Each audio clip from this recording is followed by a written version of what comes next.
इस बात की तो हैरानी आप में से किसी को नहीं हुई होगी कि सीबीआई को श्री सत्यपाल मलिक के पीछे छोड़ दिया। वो होना ही था।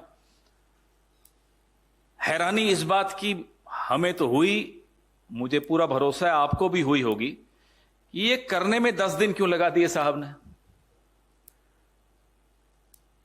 तबीयत तो ठीक है साहब की, हमारे 10 दिन लग गए सीबीआई को सत्यपाल मलिक जी को बुलाने में। हमें बड़ी चिंता हो रही है साहब की। या तो सीबीआई और एजेंसीज अब सुन नहीं रहे साहब की, या सोचने में मजबूर हो गए कि करें या नहीं करें, या गर्मी की छुट्टियां हो गई चले गए, हमें नहीं मालूम क्या हुआ। लेकिन 10 दिन साहब को लग जाएं एजेंसीज को सत्यपाल मलिक जी के पीछे छोड़ने में, यह हैरानी की बात है। पूरा देश इंतजार कर रहा था और इंतजार कर रहा है कि पुलवामा पर जो खुलासा सत्यपाल मलिक जी ने किया, उसके बाद सरकार की तरफ से कोई कुछ बोलेगा, कोई तो मुंह खोलेगा, कोई जानकारी देगा, कोई जवाब देगा, कोई प्रतिक्रिया देगा। क्योंकि सत्यपाल मलिक जी ने बड़ा स्पष्ट तौर पे कहा था कि इंटेलिजेंस फेलियर था, सुरक्षा में चूक थी। 5 विमान अगर मुहैया करा दिए जाते जवानों को सीआरपीएफ के, तो ये आतंकी हमले से वो बच सकते थे। सरकार ने वो विमान देने से इनकार कर दिया। यह बात 2019 में 14 फरवरी की शाम को जब प्रधानमंत्री जी को फोन पर सत्यपाल मलिक जी ने बताई कि साहब ये लापरवाही है, ये चूक है जिसके चलते हमारे जवान शहीद हुए हैं, तो प्रधानमंत्री जी ने उन्हें कहा तुम चुप रहो, ये कोई और चीज है। इतना बड़ा खुलासा सत्यपाल मलिक जी ने किया, एक इंटरव्यू में किया। उसके बाद भी एकदम चुप्पी सरकार की तरफ से। हां, ट्रोल आर्मी जो है इनकी सत्यपाल मलिक जी के पीछे पड़ गई है, लेकिन सरकार की तरफ से कोई बयान नहीं आया, कोई प्रतिक्रिया नहीं आई।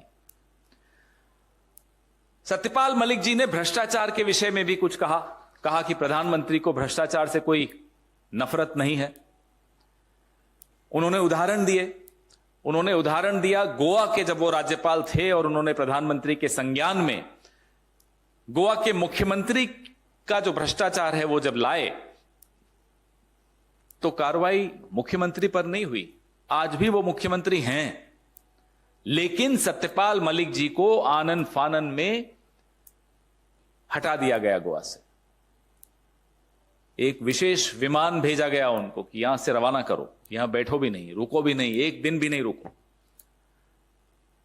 तो सत्यपाल मलिक जी ने अदानी जी वाले मुद्दे पर भी अपने विचार रखे कि प्रधानमंत्री को यह अदानी वाला जो मामला है वो बहुत भारी पड़ने वाला है। ये तमाम कारण बिल्कुल स्पष्ट तौर पे बताते हैं कि सीबीआई, ईडी और तमाम एजेंसीज अब सत्यपाल मलिक जी का पता उन्हें मिल गया हो, अब वो जा रहे हैं। आपको याद होगा यही बात बिना राम माधव का नाम लिए सत्यपाल मलिक जी ने 2021 में भी बोली थी। कहा था आरएसएस के एक व्यक्ति हैं जो प्रधानमंत्री के बहुत नजदीकी हैं, वो 1-2 प्रोजेक्ट्स में बड़ी रुचि रख रहे हैं जिसमें 300 करोड़ की रिश्वत इन्हें सत्यपाल मलिक जी को भी मिल सकती है। उसके बाद भी सीबीआई ने सत्यपाल मलिक जी का स्टेटमेंट रिकॉर्ड किया था 2021 की अक्टूबर में। आज फिर से खबर तो यह आ रही है कि सत्यपाल मलिक जी का स्टेटमेंट सीबीआई रिकॉर्ड करने वाली है। जिस व्यक्ति का नाम लिया उसके बारे में कोई जानकारी? क्या राम माधव से कोई पूछताछ हुई सीबीआई की तरफ से? कोई और एजेंसी का नोटिस उन्हें गया? अगर गया तो यह जानकारी सार्वजनिक क्यों नहीं की जा रही? इसमें क्यों छिपाया जा रहा है? क्या राम माधव के तार आरएसएस में और ऊपर तक जुड़े हैं? क्या वो प्रधानमंत्री के वाकई नजदीकी हैं? ये तमाम सवाल सत्यपाल मलिक जी के खुलासों के बाद मुंह बाए खड़े हैं। हम सब इनके जवाबों का इंतजार कर रहे हैं।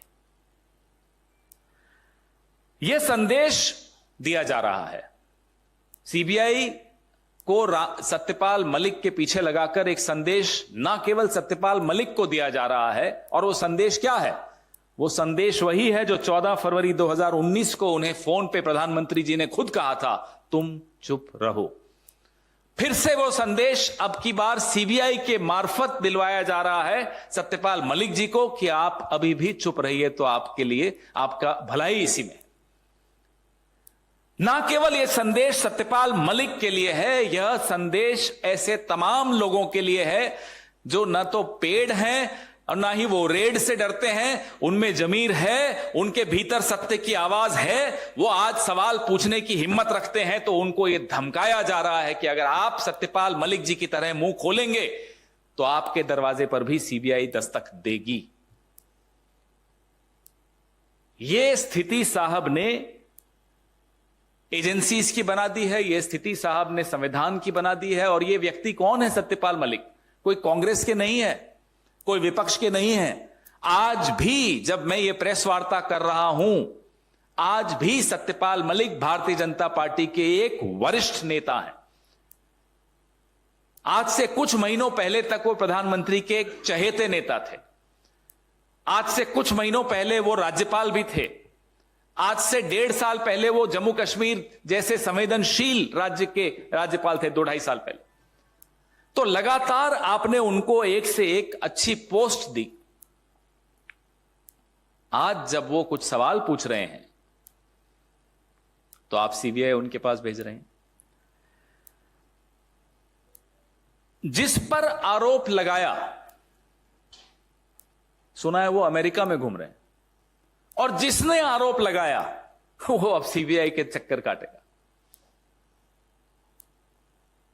तो जो राहुल गांधी बार बार हम सबको कहते हैं डरो मत, यह बात अब लोगों को समझ में आने लगी है। यह बात शायद सीबीआई को भी समझ में आने लगी है। 10 दिन इसीलिए लगे होंगे। और सत्यपाल मलिक जी के खुलासों के बाद ऐसे कई लोग हैं जो और कई खुलासे करने वाले हैं।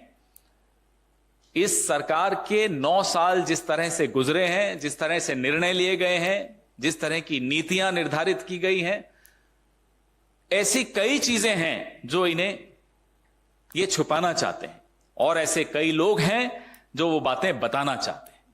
आने वाले दिनों में आप सबके लिए बहुत रोचक होने वाले हैं और लोकतंत्र के लिए बहुत अच्छे होने वाले हैं, क्योंकि लोकतंत्र की रक्षा सत्यपाल मलिक जैसे लोग ही करते हैं जो सही वक्त पे बोलना जानते हैं। आपके सवाल।